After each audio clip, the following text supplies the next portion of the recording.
اچھا، اب ایک سوال کا وقت مشکل رہ گیا باقی، اور وہ میں ایک دوست کا شکریہ ادا کرنا چاہتا ہوں خاص طور پر، جن کا نام ہے محمد لقمان صاحب۔ ان کے سوال پر میں نے ربوہ لکھا تھا کہ اس کی تفصیل معلوم کریں۔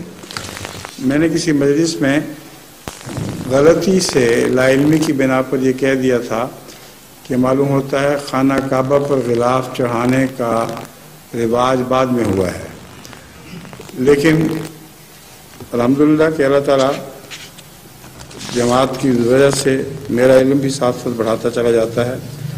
چنانچہ مختلف روایتیں جو دیکھی گئی ہیں، ساری پڑھنے کے شاید وقت نہ ملے، مگر ان میں یہ قطعیت کے ساتھ ثابت ہے کہ یہ رواج نہ حضرت ابراہیم سے شروع ہوا ہے، نہ حضرت اسماعیل رضوان اللہ علیہ السلام سے شروع ہوا ہے، بلکہ بعد کے زمانے میں کسی نے یہ رواج ڈالا اور عربوں کو یہ بہت پسند آیا، اور باقاعدہ خانہ کعبہ پر کپڑا چڑھایا جانے لگا۔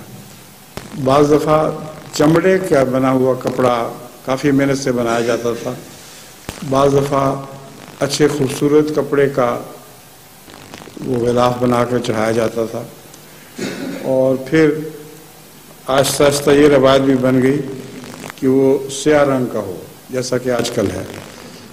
تو حضرت صلی اللہ علیہ وآلہ وسلم نے اس روایت کو ختم نہیں فرمایا بلکہ جاری رکھا۔ اس وجہ سے مسلمانوں میں اب یہ سنت بن گئی ہے۔ شروع کرنے والوں کی تو سنت نہیں کہی جا سکتی، مگر ایک نیک سنت کی ابتدا ان کی طرف سے ہوئی، پہلوں کی طرف سے۔ رسول اللہ صلی اللہ علیہ وسلم نے اس کو اپنی امت میں بھی اسی طرح جاری رکھا۔ بعض کہتے ہیں پہلا شخص جس نے یہ شروع کیا تھا اس کا نام عدنان تھا۔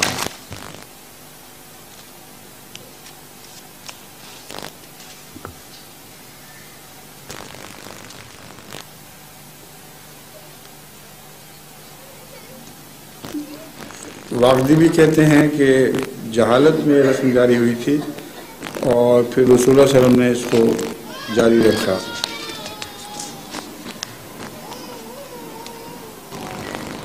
ایک یمنی کپڑے کا ذکر بھی آتا ہے کہ وہ چڑھایا گیا تھا۔ بعض علماء کا یہ خیال ہے، جس کی قطعی روایت کوئی نہیں، کہ سب سے پہلے خانہ کعبہ کو غلاف چڑھانے والے حضرت اسماعیل علیہ السلام تھے، مگر اس کی کوئی سند نہیں ہے۔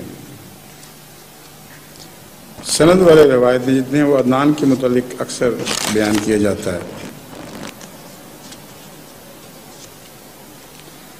حضرت صلی اللہ علیہ وسلم نے جو غلاف چڑھائے ہیں ان میں ایک یمنی کپڑے کے غلاف کا ذکر بھی ملتا ہے۔ پھر حضرت عمر رضی اللہ تعالیٰ عنہ اور حضرت عثمان رضی اللہ تعالیٰ عنہ نے اس پر قباطی، ایک قسم کا مصری کپڑا چڑھایا تھا۔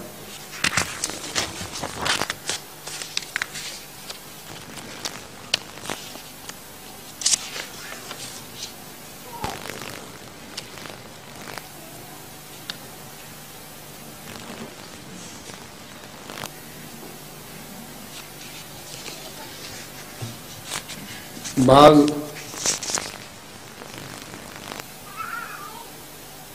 حدیث کی کتابیں لکھنے والوں نے یا تاریخ کی کتابیں لکھنے والوں نے اپنی کتابوں میں مختلف باب باندھے ہیں اور کثرت سے اس کا ذکر کیا ہے۔ مثلا ایک باب ہے جو محمد بن عبداللہ بن احمد ازرقا کی کتاب سے لیا گیا ہے۔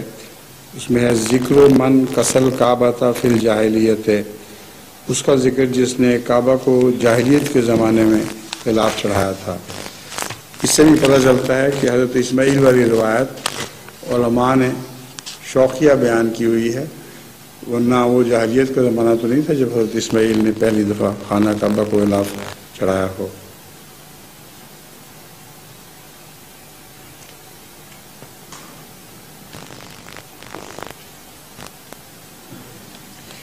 ایک روایت میں جو حضرت ابو ہریرہ سے مروی ہے یہ ہے کہ ایک شخص تھا اسد حمیری جو طبہ میں سے تھا، وہ اس کو لوگ برا بھلا کہا کرتے تھے، تو حضور صلی اللہ علیہ وسلم نے اس روایت کے مطابق اس کو برا بھلا کہنے سے اس لیے منع کیا کہ اس کے متعلق بھی بیان کیا جاتا ہے کہ اس نے سب سے پہلے خانہ کعبہ کو غلاف چڑھایا تھا۔ بہرحال بہت لمبی حدیثیں ہیں اور ان کا تفصیلی ذکر ضروری نہیں ہے، خلاصہ میں نے آپ کے سامنے پیش کر لیا ہے۔ تو خانہ کعبہ پہ غلاف چڑھانا اب سنت بن چکا ہے، اس سے پہلے سنت نہیں تھا۔